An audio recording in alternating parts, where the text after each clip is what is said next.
Hello students, Mr. Young here with today's lesson. Today we're learning about the Neolithic Age, which has a great deal to do with the agricultural revolution. Me and Sophie here today to teach you about farming. What do you think? Very exciting. Alright, today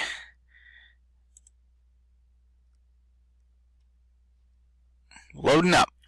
In this chapter, we talked about the Paleolithic, or Old Stone Age. There were some big advancements, things like fire and spears and flint and stuff like that. But let's be honest, they were cave people. Today, we take a big jump. Farming.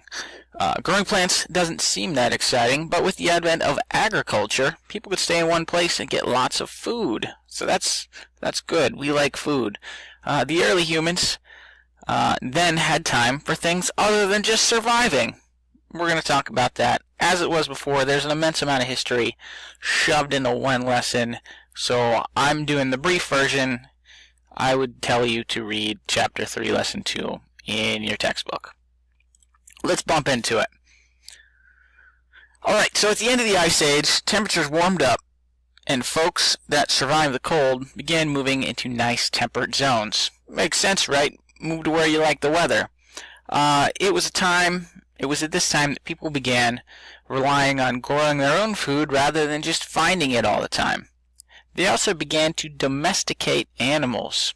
The domestication of animals involves training, but mostly breeding animals with desirable traits so that you reproduce more animals with those desirable traits. So you might take the two of the most, let's say, docile wolves, and then let them breed and have more docile puppies, and so on and so forth until you have dogs. For example, your grandma's Pomeranian is the product of the domestication of wolves. Isn't he cute? Yeah, that was a wolf once. Crazy, right? They bred them until they had those traits.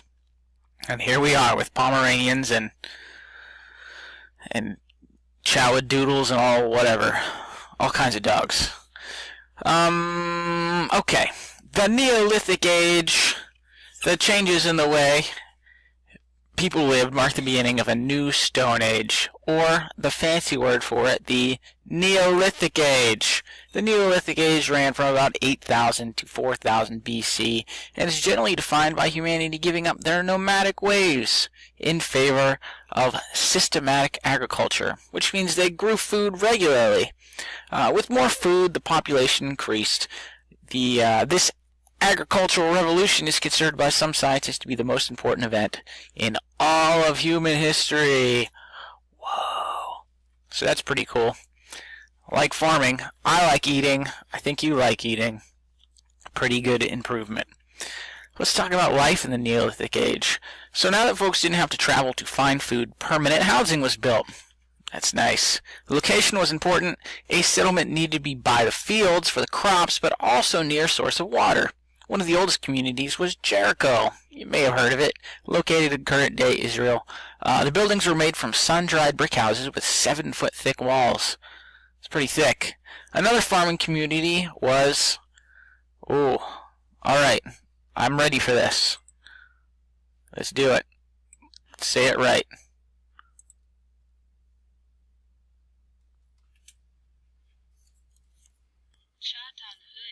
Oh, Çatalhöyük. It's in Turkey. That's where it's at. Feels ready for the hard word. Alright, so, Çatalhöyük, found in present-day Turkey, the houses were also made of sun-dried bricks, but their doors were on the roof. Crazy people. They also contained shrines, which were holy places. It's one of our vocab words, shrines. Here's ancient Jericho. Walls of Jericho come tumbling down and all that. Pretty nice looking place. There were also some major benefits to the settled life. It was safer. Permanent buildings offered better protection from wildlife and weather. Farming made more food, which in turn made more people, and then those more people make more food, and so on and so forth. With an abundance of food, specialization became possible. This means people took up special jobs other than just farming. Subsistence farming, right? So everyone's got to grow food to survive. All of a sudden we can grow enough food, we can give some away. And so you have people doing things other than building food or growing food. For example, a farmer could sell some food to buy clothing from a guy that only made clothing because he could trade his clothing for food. He didn't have to grow his own food because there was enough of it to trade. You had potters, you had other craftsmen, people like that. You started to have professional soldiers. We'll talk about that when we talk about civilization. Down at the bottom. In some cases, the population exploded too quickly, and they used up all the resources, and settlements and cities died because the resources were depleted. As time in the Old Stone Age progressed, and the New Stone Age, so did technology. Better tools were produced as needed, like hoes and mill grinders. People began making metal tools. Pretty cool. It is surmised that they discovered copper by accident after heating up some rocks and finding molten copper inside. That'd be pretty crazy. In Western Asia, tradespeople mixed copper and tin to make bronze, which was stronger than either by themselves, but you mix them together to get stronger. Bronze, however, was really expensive, so only well-off people could basically get it. The period of time between 3000 and 1200 BC, when bronze became prominent, is of course called the Stone Age. Makes sense, right? Some Bronze Age weapons here. Sorry, Bronze Age. You're losing it, Mr. Yund. Let's talk about civilizations real quick. This is some exciting stuff. Complex communities began to develop. People were living together. These communities became civilizations. 4 civilizations of the Bronze Age were Mesopotamia, I think we talk about next, Egypt, India, and China. These are all coming up. These are going to be basically in our next 4 chapters. All these civilizations had a number of things in common. For example, each had a government. Government was in charge of things like protecting the food supply and the city. Officials managed food supplies and built public projects, things like walls and roads.